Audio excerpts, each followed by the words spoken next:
And so today I have two guests to introduce. I'm delighted to invite today's speaker, RENISA MAWANI. RENISA is a professor in the Department of Sociology at the University of British Columbia. She has published 2 books and numerous essays and articles and is currently working on her 3rd book. Supporting RENISA today on questions and answers is Elida Joyce. Elida is an MA student with the Sociology department at UBC. She completed her BA in Political and Social Theory at Hampshire College, where she focused on the role of colonialism in global prison uniformity. And today, RENISA will discuss histories of race and contagion, revisiting Darcy Island through COVID. And RENISA, I invite you to take over the screen.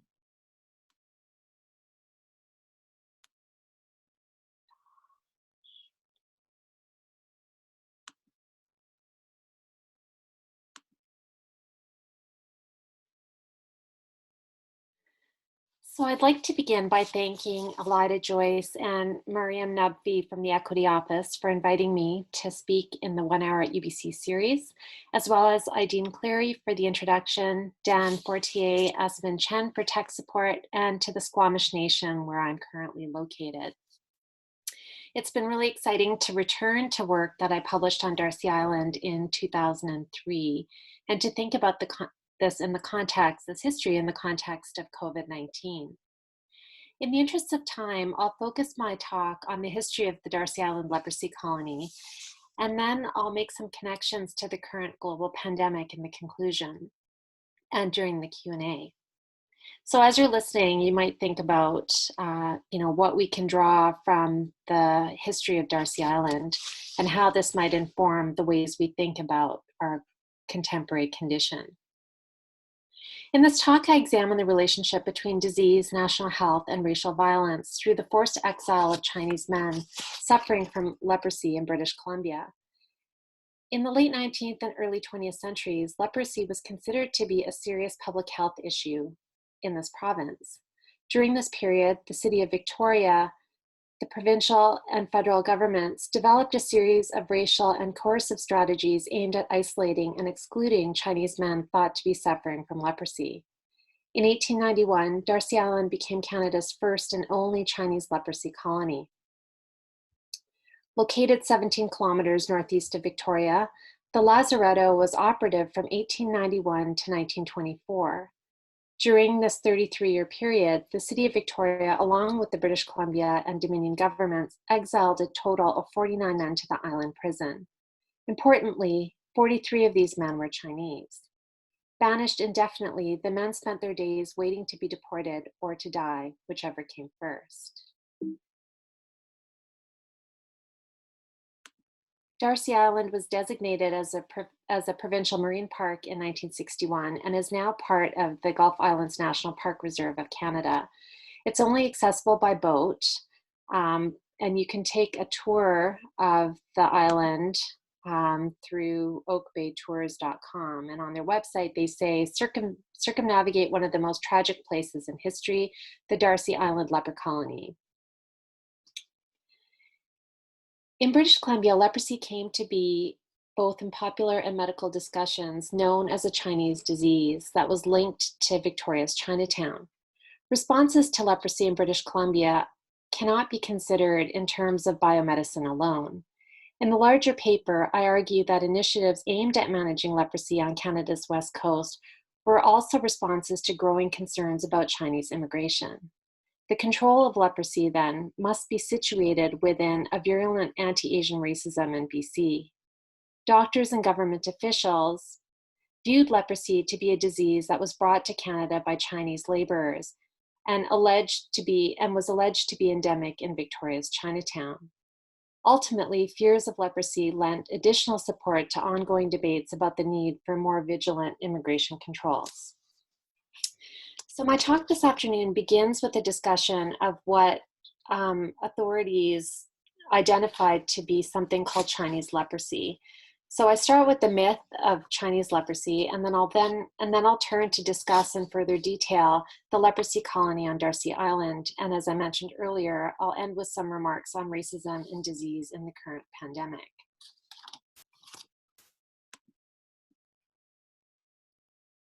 By the late 19th century, doctors, health professionals, and colonial governments viewed leprosy to be a growing public health problem. Although the disease was prevalent in Europe during the Middle Ages and carried serious moral, physical, and religious stigma, its significance had largely diminished. It wasn't until the 1880s and 1890s, at the height of British imperial expansion, that leprosy came into renewed interest. By this period, doctors and government officials characterized the disease in racial terms. Leprosy became closely bound up with imperial concerns uh, that were explicitly characterized in terms of race and nation. Despite the fact that leprosy was far less common and less contagious than other infectious diseases of the time, including tuberculosis and smallpox, fears of the disease encouraged a set of medical, social, and legal responses that were directed at largely at Indigenous and colonial populations. For the most part, leprosy control and prevention centered on the forced quarantine and exile of those infected. While these were common responses to leprosy, what was notably different in the late 19th and early 20th centuries was the way in which leprosy management closely mirrored and even merged with the governance of Indigenous and non-European people. So in Canada and the US and Australia, government officials and medical authorities argued that leprosy was a foreign disease that was brought into these countries through Asian immigration. Although the transmission of leprosy was a topic of debate during this period, medical professionals agreed that the origins of leprosy could be traced to Chinese workers who brought the disease from China only to contaminate white and Indigenous people. Alison Bashford and Maria Nugent's work in Australia, for example, suggests that leprosy was commonly associated with Chinese men and Pacific Islanders. By the early 20th century, with the introduction of the White Australia policy that targeted in part Chinese migrants, leprosy was thought to be more prevalent among Indigenous people and Torres Strait Islanders. Leprosy became a serious health concern in the same period on Canada's west coast. As was the case in the US and Australia, authorities traced its prevalence to Chinese men. Fears of leprosy in Canada, as in these other white settler societies, were increasingly entangled with anxieties about Chinese migration. On Canada's west coast, the study and management of leprosy was organized through racial and imperial science. On Canada's east coast, where leprosy was most commonly found among Europeans, including immigrants from France, Ireland, Scotland, and Britain, leprosy was viewed in biomedical terms. So in New Brunswick, for example, the first case of leprosy was detected in 1815. One doctor who was familiar with patterns of the disease in New Brunswick concluded that leprosy affected everyone equally, and I quote, "It is historically proved that the disease attacks all races." The leprosarium then at Tracadie was a hospital with doctors and caregivers who provided residents with treatment, including pain relief.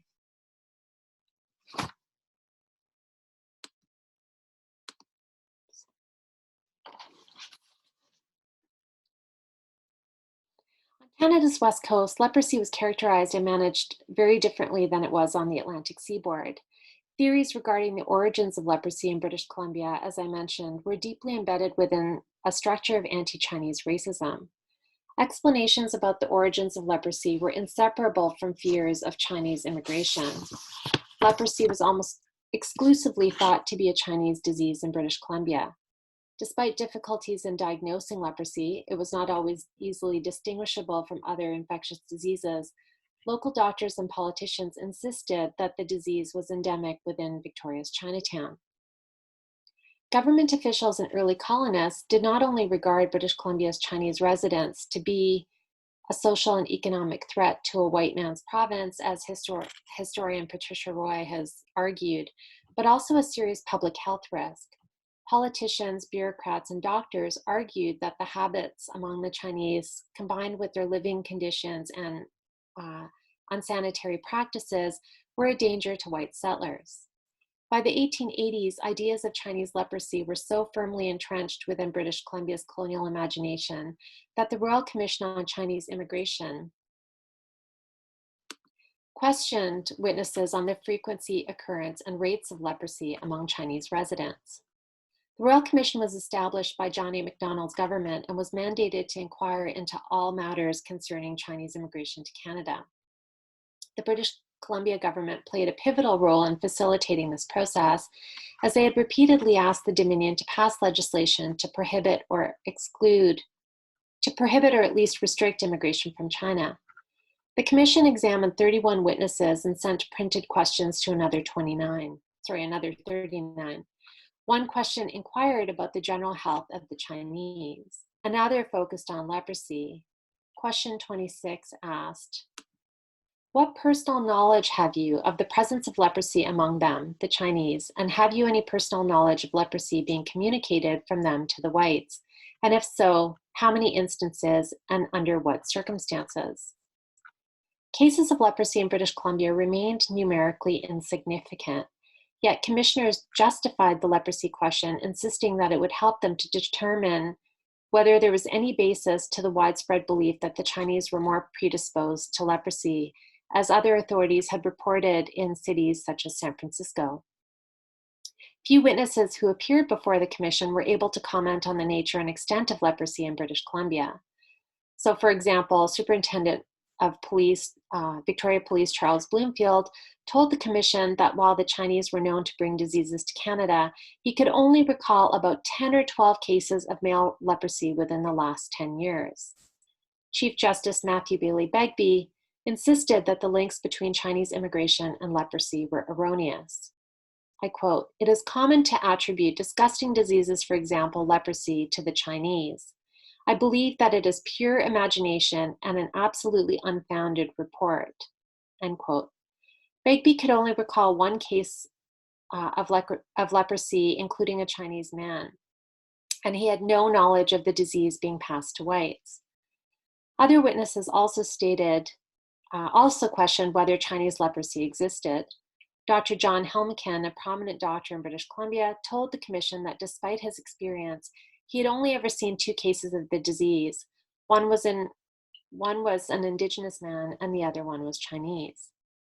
Despite the lack of clear evidence linking Chinese men and leprosy in British Columbia, these racial theories were advanced both inside and outside the province. In 1898, Dr. Ernest Hall and John Nelson wrote an article about Chinese men and leprosy that was published in the Dominion Medical Monthly. The 2 men had recently visited Darcy Island, and based on their research, they insisted that leprosy was most prevalent in China, Japan, India, and Hawaii. They were so convinced of its racial origins that they traced its arrival on the Pacific coast to Chinese sojourners and laborers. For Hall and Nelson, and I quote, "The plague peculiar to the East was first introduced to British Columbia by Chinese gold seekers and laborers." Hall and Nelson insisted that leprosy had never been found among British Columbia's white settler population, nor was it detected among Indigenous people. Despite that several of the Chinese men who were exiled to Darcy Island had previously worked as domestics in white homes, Hall and Nelson claimed that they knew of no European cases of leprosy in British Columbia. Chinese men had long been viewed as a health threat to white settlers. However, fears of leprosy only intensified these anxieties and offered further justifications for immigration restrictions. In 1899, the Victoria colonists described leprosy to be a disease that afflicted only Chinese men. I quote, "If the people of British Columbia had their own way, Chinese men would be excluded from the province, but the Dominion government will not allow exclusion," end quote. "All Chinese migrants should be obliged to pass a medical examination," the colonists advised, before being allowed to land in the country.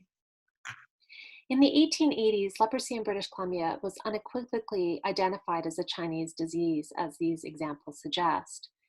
These racial theories, which had no scientific basis, carried serious material consequences as they encouraged calls for immigration restrictions and medical inspections of Chinese people. As I discuss in the next part of my talk, the legal initiatives that government officials proposed in their efforts to control the spread of leprosy were often inseparable from concerns of border control. Immigration restrictions and deportation practices featured prominently in the management of leprosy in British Columbia.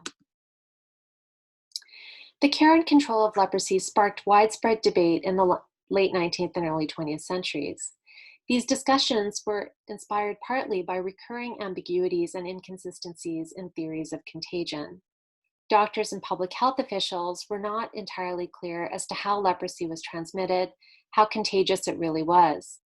The disease was not rapidly spread in the same way as cholera, tuberculosis, or smallpox.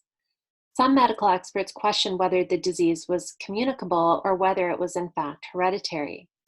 In British Columbia, doctors acknowledged that leprosy was only mildly contagious. Prolonged contact was necessary for the disease to be spread from person to person.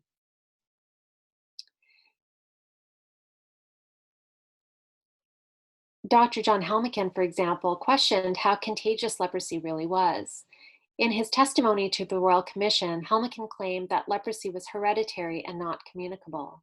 He wrote, "According to the best medical authorities, leprosy is not considered a contagious disease. Today, it exists in Norway and Sweden and also in the Mediterranean countries. It is more or less hereditary, and in some families, there might be someone with leprosy, but people residing and cohabiting with them do not take the disease." Despite general agreement among international medical experts that leprosy was a chronic disease with a long incubation period, quarantine and isolation became the preferred response. In British Columbia, doctors and politicians were influenced by these international discussions, but it's important to remember that the provincial context of anti-Chinese racism was integral to shaping quarantine and containment policies. And I want to emphasize that the anti-Chinese racism that I'm referring to here wasn't just about individual attitudes, but it was actually legalized and structured as part of the province. So as I've repeated several times, by the late 19th century, leprosy was firmly associated with Chinese men. But it was not until March of 1891 when Victoria's health inspector was called to investigate the peculiar habits of Chinese men who had been sleeping on the sidewalks in the city's Chinese quarters. And it was in 1891 that 5 cases of leprosy were actually detected in Victoria's Chinatown. During his visit to Victoria's Chinatown, the health inspector found 5 men who were believed to be suffering from a disease that he identified as Chinese leprosy. The men were found in a shack behind Kwang Wo and Company just off of Fiskard Street. These men were Sim Lee, age 52, who had been living in Canada for 9 years. He left his wife and child in China. Ying Cheng, age 41, who also had a family left behind in China. Nap Singh, age 41, and Ah Chi, age 32, both who had been living in Victoria for 4 years. And you can see their names on this plaque here, which was put up in Darcy Island in 2000 by Mayor Alan Lowe of Victoria. Despite medical opinions that leprosy cannot be transmitted through casual contact and that there were only 5 confirmed cases in Victoria, the city's sanitation committee still recommended forced isolation. In the interests of public health and safety, the committee suggested that the 5 men be exiled to an island lazaret as far away from the mainland as possible. Victoria's mayor at the time and aldermen proposed Darcy Island as the most suitable location. Darcy Island was named after John Darcy, a mate of the HMS Herald who visited the region in 1846. And what is now Darcy Island remains part of the traditional territories of the Lekwungen people. But the city officials designated the island to be uninhabited. And in 1891, the city, at the time of the city's request, the provincial government had already leased the island to a white settler. After hearing about the Chinese men, they terminated the agreement. And on April 21st, 1891, the Sanitary Committee reported that their proposal to build a lazaretto on Darcy Island had been granted. By May of the same year, Lee, Chung, Singh, and Chi were sent to the island indefinitely. Despite growing medical opinion that forced isolation was unnecessary, many spoke highly of the city's decision. Dr. Fagan, the secretary of the Provincial Board of Health, explained that while leprosy is not as contagious as some other infectious diseases, it is thought that isolation is the best means to be adopted for stamping it out. 3 years after the lazaretto was established, Dr. Smith, a leprosy expert who oversaw the leprosarium in Tracadie, was sent to Darcy Island to examine the men to report on the prevalence of leprosy and its management in British Columbia. He confirmed that all 5 men had been carefully examined by local doctors and were correctly diagnosed as having leprosy. Smith explained that the disease could only be rooted out but only by segregation of the lepers from the community. So he condoned and endorsed the idea of forced exile and quarantine. He praised local authorities in Victoria for taking the proper methods of dealing with leprosy and assured that such careful attention would keep it from spreading. During the 33-year period that Darcy Island was operative, 49 men were sent to the lazaretto. 43 of these men were Chinese. Of the non-Chinese residents, at least one was believed to be suffering from what authorities called Chinese leprosy. Authorities alleged that a German-Russian man had contracted the disease from Victoria's Chinese quarters, where he had been living for some time. From 1891 until 1905, Darcy Island fell under the city of Victoria. During this period, the management and control of leprosy centered on public protection and on punishing those afflicted with the disease. In these early years, the city provided the island residents with really bare and very minimum provisions to live. The medical health officer delivered supplies every 3 months, including food, clothing, and sometimes opium. And although the medical health officer assured the province that the men were, quote, never in need of food, clothes, or housing, end quote, some authorities, including the Provincial Board of Health, questioned why the men were not provided any medical treatment or adequate pain relief. From the outset, the city was eager to hand over its responsibilities over Darcy Island to the federal government. At various points, local authorities and Victoria's white residents made repeated calls for Dominion support. So in 1892, just a few months after the lazaretto was opened, the Victoria colonist observed that the government, quote, draws a considerable revenue from Chinese immigration. Why does it not appropriate part of the money to support the lazaretto on Darcy Island, end quote. The government of British Columbia reimbursed the city for all expenses relating to Darcy Island. In 1905, the province assumed jurisdiction over the island, but only for 1 year. During this short time, the Board of Health made several changes. They increased deliveries from quarterly to monthly shipments, sending fresh food and provisions, but still providing the men with no medical treatment or care. In 1907, the Dominion government assumed control over Darcy Island and all other leprosaria in Canada when it passed the Leprosy Act. From 1907 to 1924, the year that Darcy Island was finally closed, the objectives of leprosy control were expanded. Although the Dominion began providing medical attention and pain relief, the aims and objectives of Darcy Island shifted. The lazaretto was no longer a space for the containment and quarantine of Chinese men suffering from leprosy. It became more of an immigration detention facility. By the first decade of the 20th century, some health authorities began objecting to the terrible living conditions on Darcy Island, as well as the lack of treatment. In 1904, Dr. Bryden Jack, the chair of the Board of Health, questioned the city's deplorable treatment of the men. While the leprosarium residents in Tracadie, New Brunswick, were provided medical care in a hospital-like environment, Bryden Jack pointed out that Darcy Island's residents were afforded no medical treatment and were provided with very little supervision beyond the sending over of food supplies.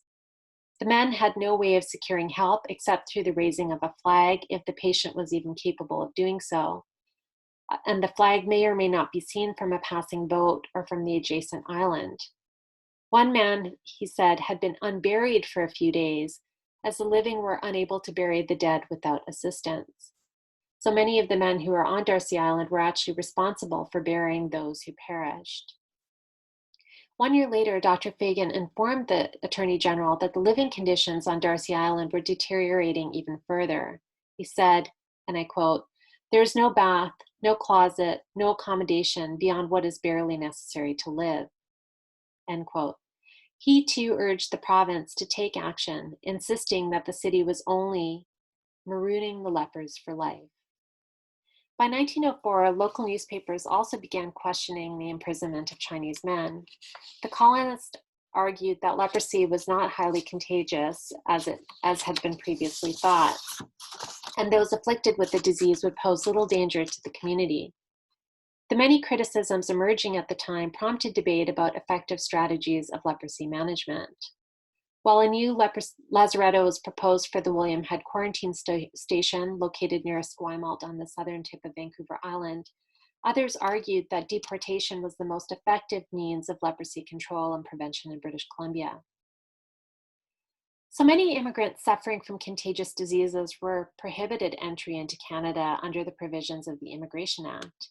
And we see here, even in the first Immigration Act of 1861, no immigrant shall be permitted to land in Canada who is afflicted with a loathsome disease. But deportation became a safety valve that was used to rid the country of those who escaped detection at points of entry. Between 1907 and 1917, when Darcy Island was a Dominion responsibility, 21 men were deported. 20 of these men were Chinese and 1 was Japanese. The numbers would have likely been higher, but authorities often struggled to find a shipping company with adequate quarantine facilities and willing to transport men with leprosy. Some men died on the island while they were waiting for deportation. By 1917, deportations for leprosy and other physical, mental, and moral diseases were legally restricted. So Canada's Immigration Act had newly been amended and prohibited the deportation of anyone domiciled in Canada for 5 years or longer, unless persons consented to their own removal. Though the use of deportation was diminished, doctors and politicians in British Columbia continued to recommend deportation as an effective public health strategy. Not only could the province and nation save money, as deportation was seen to be less costly than forced quarantine, but some argued that it was a much kinder strategy of leprosy management. Bryden Jack was among those who favored deportation. He urged the Dominion to repatriate Chinese men suffering from leprosy, as their isolation would unnecessarily cost the government, or whoever paid, an annual expenditure of at least $200 per year. The men would be better off in their homeland, he wrote, as their own people take care of them and make them work for a living. Deportation was not only cost-effective, but also a productive form of leprosy management. Those men, who were deported, according to Bryden Jack, would be employed and not sitting idle. Because of the domicile changes in Canada's immigration policies, government officials began contemplating other forms of leprosy management. In 1924, the federal government closed the lazaretto on Darcy Island and transferred its 6 remaining residents to Bentinck Island, closer to the William Head Quarantine Station. It's important to note that the Darcy Island lazaretto was not closed until 1924, 1 year after the Chinese Exclusion Act was passed in Canada.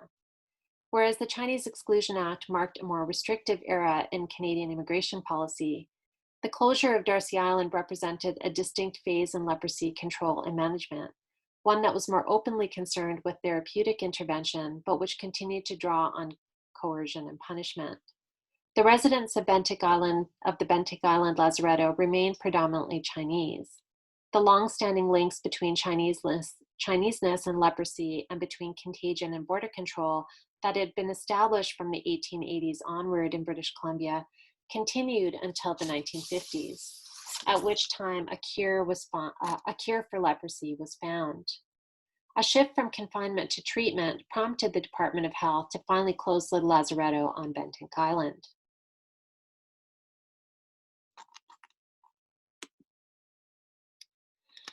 So in the introduction to my talk, I promised to say something about COVID-19.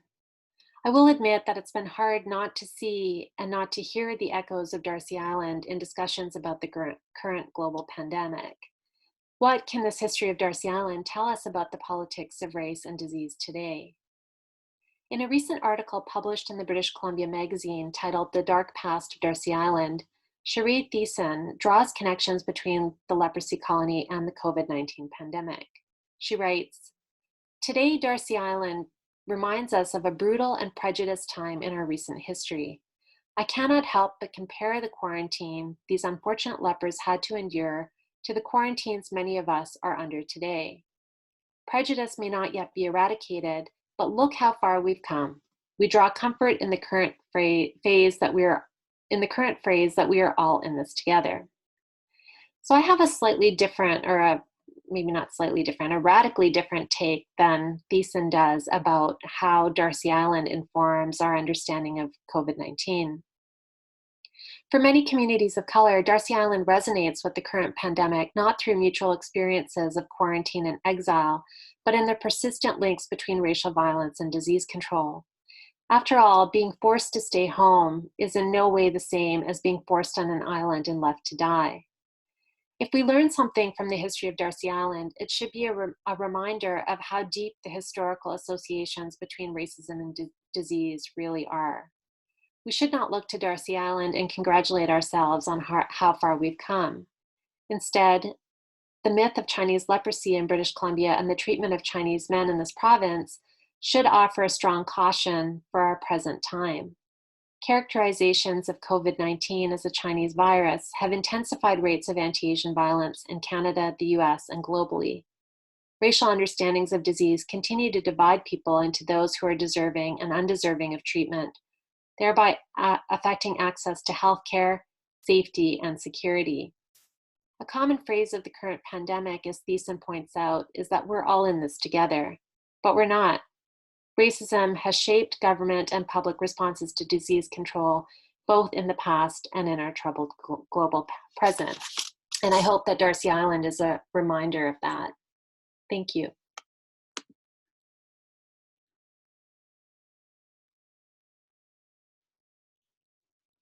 Thank you, RENISA.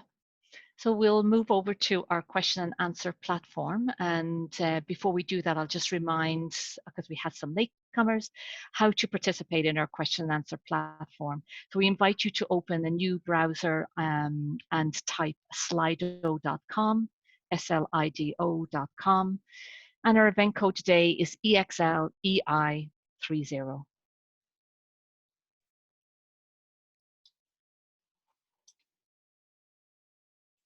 Just want to confirm, are you looking at the Slido screen, RENISA? Yeah? Yes.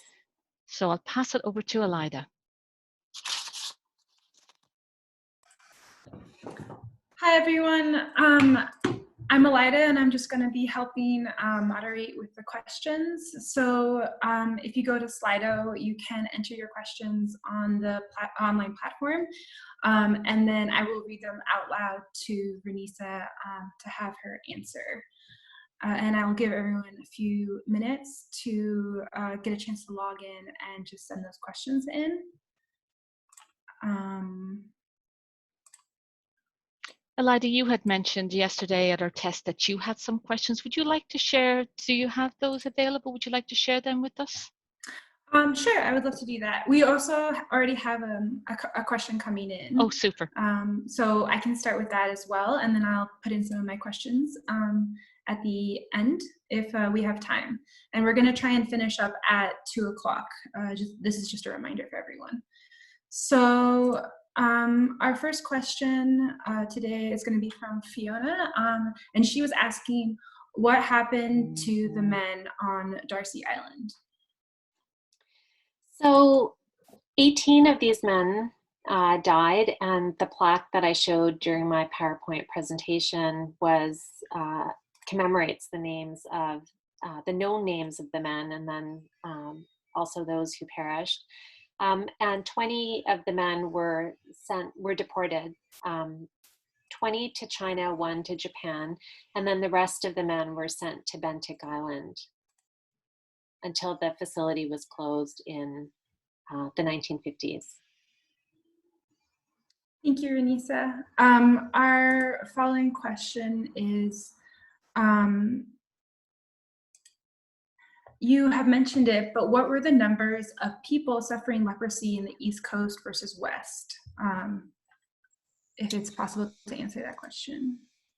So I'm not sure exactly what, in the period that I'm looking at, what the numbers look like on the East Coast, but there was one of the images that I put up was of the Tracadie leprosarium, and you can see from that image that it's actually a very large facility. It was staffed by doctors and by nuns who were taking care of the people there. And so, but I'm not exactly sure. I'm not sure what the numbers were on the East Coast. And as I mentioned in my talk, on the West Coast, there were 49 men sent to Darcy Island. So it wasn't as though leprosy was numerically significant in Canada.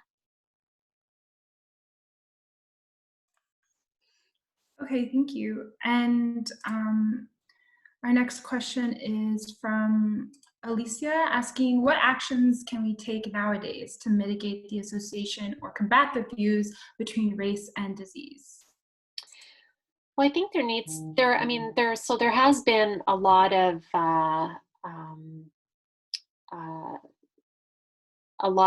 activism around COVID-19 and anti-Asian racism. And so the last slide that I put up was I'm Not a Virus. There have been various iterations of that, raising awareness of how,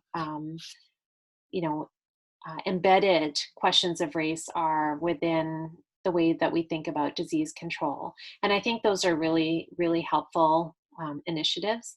But what I really think also that we need to do is think about how the relationship between race and disease has really significant implications for access to healthcare and the kinds of conditions that people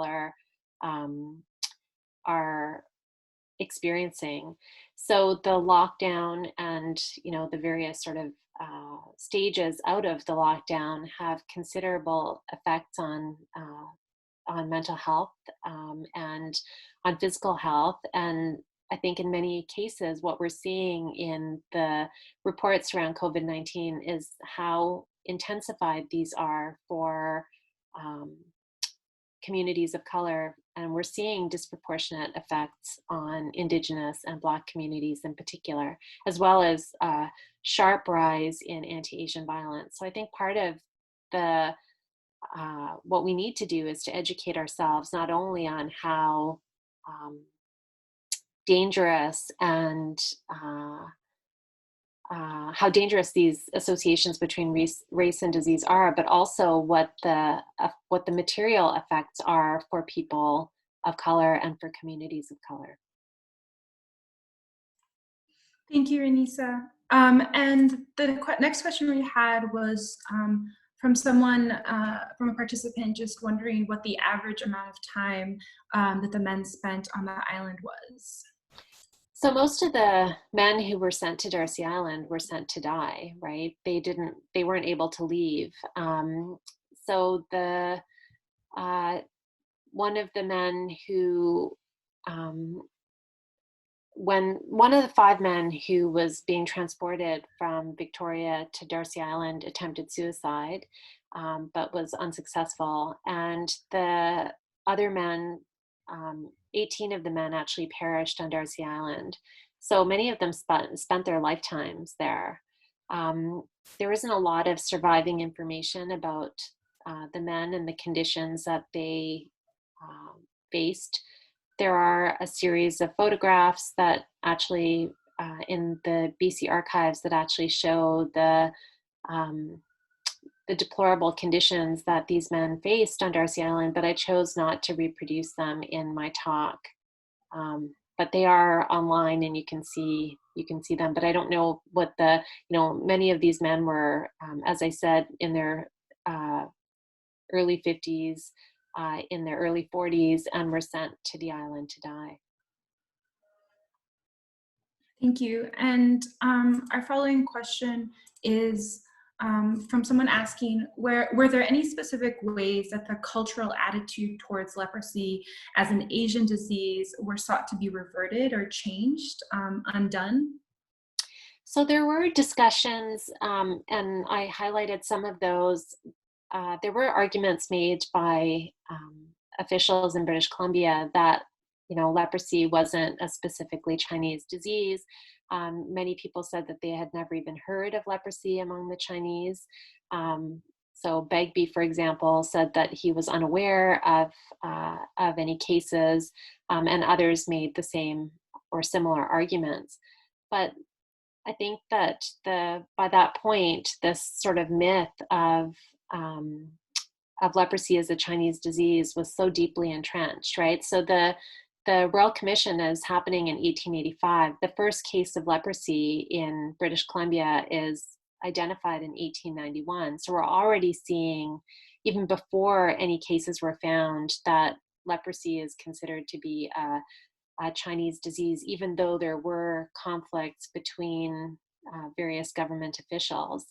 And so, this was certainly part of the local context of of a structure of anti-Asian racism, but we also see similar things happening in other places.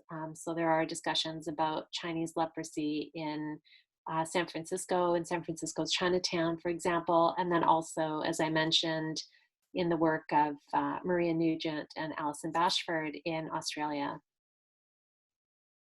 So what I think is important to consider is how leprosy becomes a Chinese disease, both in the very specific sort of context of British Columbia, but also more globally in other parts of the British Empire, especially the White Dominions. Thank you. Another participant had the question of, can you speak a bit more on the connection of Darcy Island being declared as uninhabited by Indigenous people and being chosen as a place of exile? So it wasn't considered or deemed uninhabited by Indigenous people. It was deemed uninhabited by the city of Victoria and by the provincial government in British Columbia.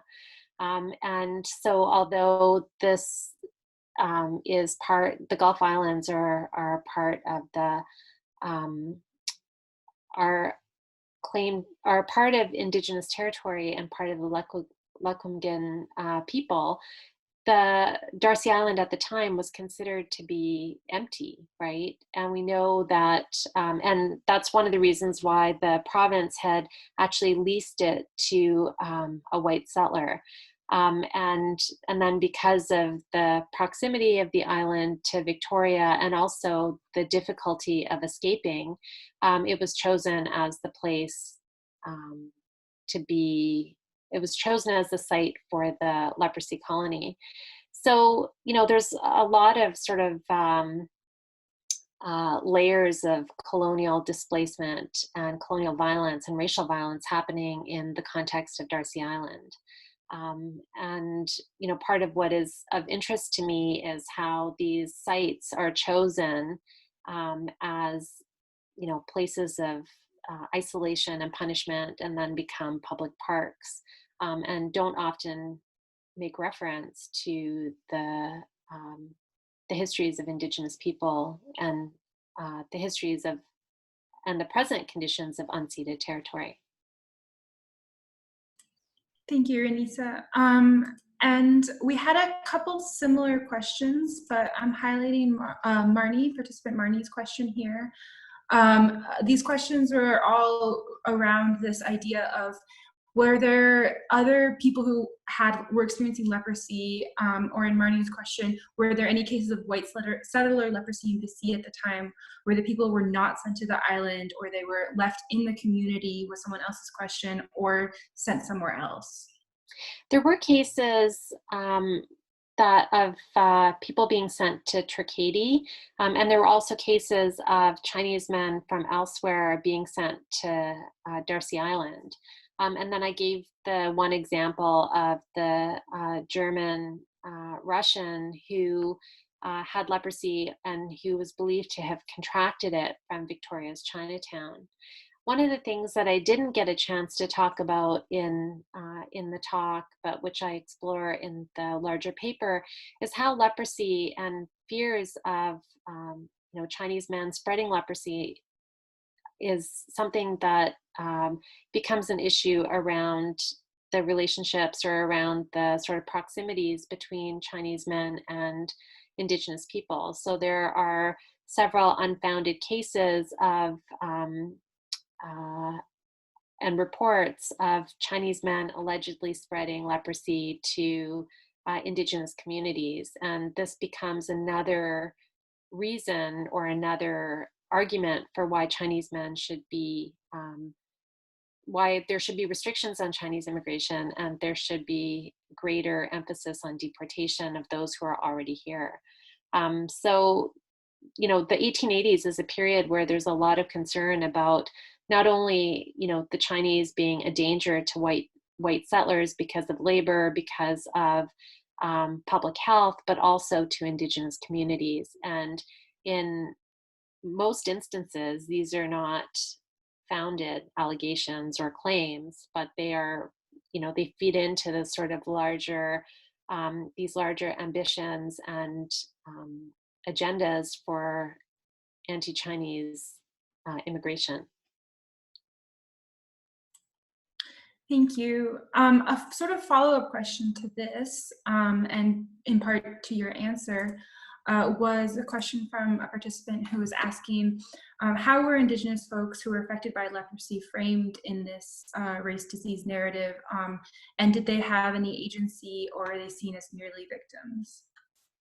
That's a really important question, and the cases that so the only instances that I have found, and you know, I think that this was an article that I wrote in 2003, and it was based on, or it came out of some of the research that I was doing on my first book. So there's, I think, a lot of room for to revisit this and to do research on these sorts of questions. But the cases that I found were only really recollections from colonial officials, right? So I wasn't able to actually find Indigenous people, cases of Indigenous people who were affected by leprosy, and in British Columbia. And so there are mentions of, you know, there's a mention of one case and that case is before the Chinese arrived. And then there are mentions of concerns, but not actual cases of Chinese men spreading leprosy to Indigenous communities or to Indigenous people. There's been a bit more work done in the Australian context of Indigenous people and Pacific Islanders who are afflicted with leprosy, and that might be a literature that you might look at.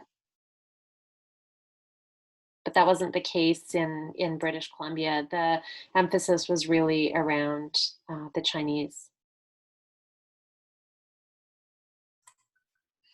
Thank you, RENISA. Another question was about, also about these other resources, I believe. Someone was asking, did any of the men on Darcy Island chronicle their time, any writing or letters? So I haven't come across any of that material, but there is a book published by Chris Yorath called A Measure of Value, and it's about Darcy Island. It was published in 2000, and what he does is he actually takes one of the men who's sent to the island and offers a kind of sort of account, a historical account of, you know, what this man was going through and what his experiences were on the island. And he intersperses this really well with some of the historical details of what happened on Darcy Island. So I would strongly recommend and encourage you to read that.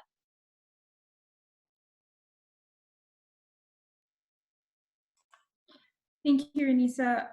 One sort of a question that asking to expand on this idea of leprosy as a disease was asking, leprosy was seen as a moral disease based on biblical references through biblical leprosy, although biblical leprosy was not Hansen's disease. Was religious prejudice implicated here?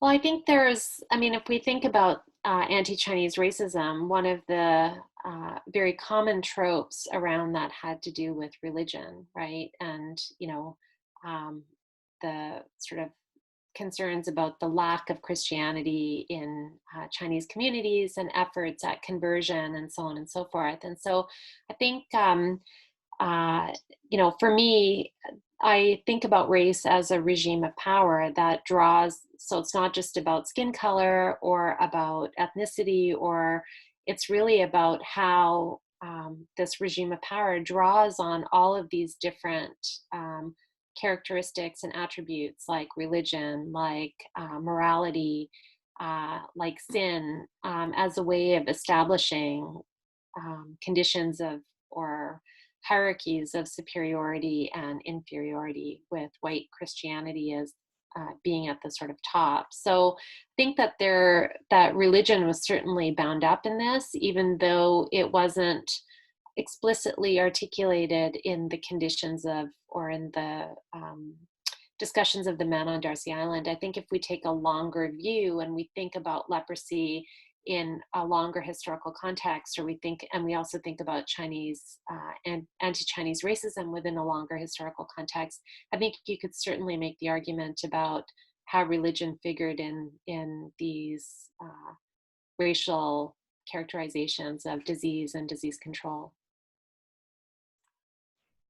Thank you.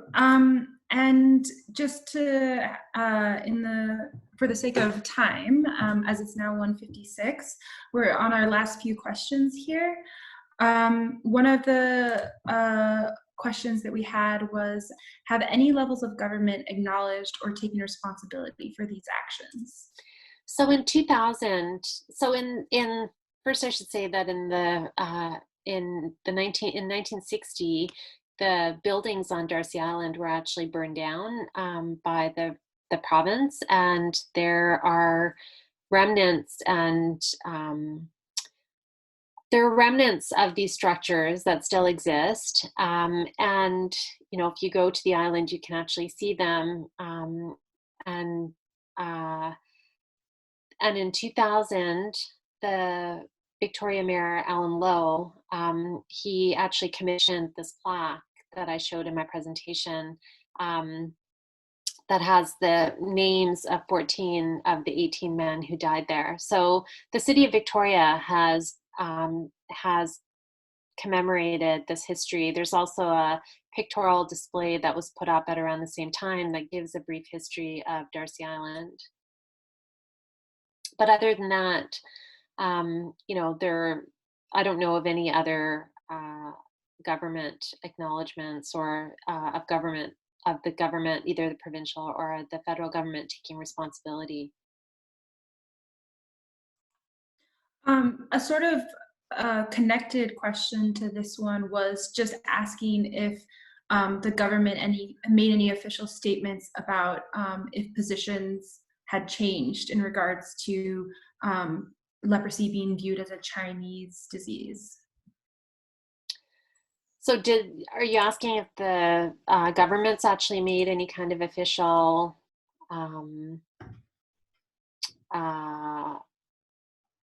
any sort of official statement on that, Elida? Yes, sorry. The question was sort of, I saw it as connected, where they were asking, someone was asking if the cure was found and this plaque was placed, was there anyone from a government position or from like our general society, I guess, in British Columbia that were saying that perceptions are now different about this disease? I don't know if I don't think there's been anything sort of publicly articulated, but I don't think it's a coincidence that a cure was found in the 1950s, and the Bentic Island Lazaretto was also closed around the same time. So I think, you know, throughout the late 19th and early 20th century, there had been many debates about whether forced quarantine and exile was the best way to deal with leprosy and the best way to manage the disease. But authorities in British Columbia were very insistent that that was the only way to manage the disease. And so in the 1950s, we see that there's a cure and that there's much more information from scientists and medical professionals.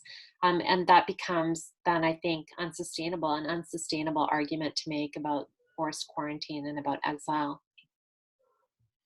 Thank you. And just to finish off with our last question, which kind of actually captures many people submitted a very similar question, which is that it seems like a lot of the participants would like you to just expand more on your thoughts about how our current situation, the pandemic, is connected to racism, and how this all connects back to Darcy Island and anti-Chinese racism specifically. Sure, yeah, absolutely. I mean, as things have been intensifying over the last few months with COVID, it has been, as someone who's worked on questions of anti-Chinese racism and disease, it's been really hard not to see some echoes and resonances. And I'm not trying to draw a sort of direct line, but I think, if we think about how leprosy was constructed and represented as a Chinese disease, and then the kinds of effects that had on the men who actually had contracted it, and they were not given any treatment, they were not given any medical care, they were not even given proper supplies, and they were just sent to this island to die. So one of the things I think we need to think about is how the way we think about disease, or the ways we think about disease, have a direct impact on how people are treated. So we see today in the current pandemic on how COVID-19 is routinely traced to Wuhan. We see political officials like Donald Trump saying that this is, calling it a Chinese virus or China virus, and worse things. And, we see a sharp rise in anti-Asian racism. So I think in Vancouver by May of this year, there were 49 reports of hate crimes compared to 12 in all of last year. And I think that those data are probably really underrepresented because people are afraid to go forward, right? So we see how racism is playing out in various ways in the current pandemic. This idea of Chinese leprosy, this idea of Chinese, COVID being a Chinese virus, right? We also see it playing out in terms of, who are the communities that are disproportionately affected by COVID-19, by complications, by higher rates of death. And, the reports so far suggest that those are Indigenous, Black, and communities of color. And so what I want people to think about is, how these contemporary conditions are very much informed by historical practices, not just by ideas, but by the ways in which governments in British Columbia, in Canada, in the US, globally have actually, dealt with and produced health inequities and disparities that we're starting that and have prevented communities from being part of a wider infrastructure of healthcare, for example. And so I think these are really important things that we need to consider. And there is no shortage of examples of racism, even like in Vancouver or in British Columbia. So that have to do with Chinese communities or Asian communities, but also with Indigenous communities. And I'm thinking about some of the recent reports about racism in emergency rooms and hospitals. And, so these are, don't want to think about them in terms of similarities, but I think we need to acknowledge the ways in which the racisms that we're witnessing today are very much a product of a much longer historical trajectory. Thank you so much, RENISA. And we had a lot more questions come in that we weren't able to get to today. But if you follow through or follow up with the 1 hour at UBC folks, they can hopefully get your questions answered in the future and connect you to further resources on this. And I guess I will pass it on to Aideen to close the talk. Thank you so much, RENISA and Elida.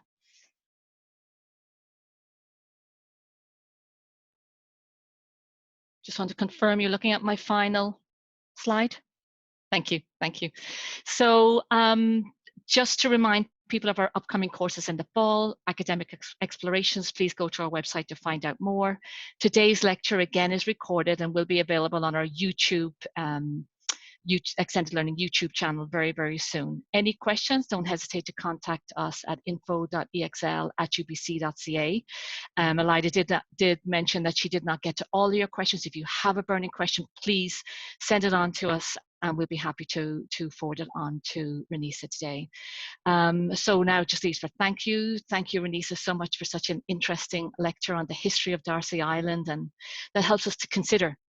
I know you said not to consider its similarities, but to consider it to today's virus and COVID-19 setting. Elida, thank you so much for managing the Q&A so professionally.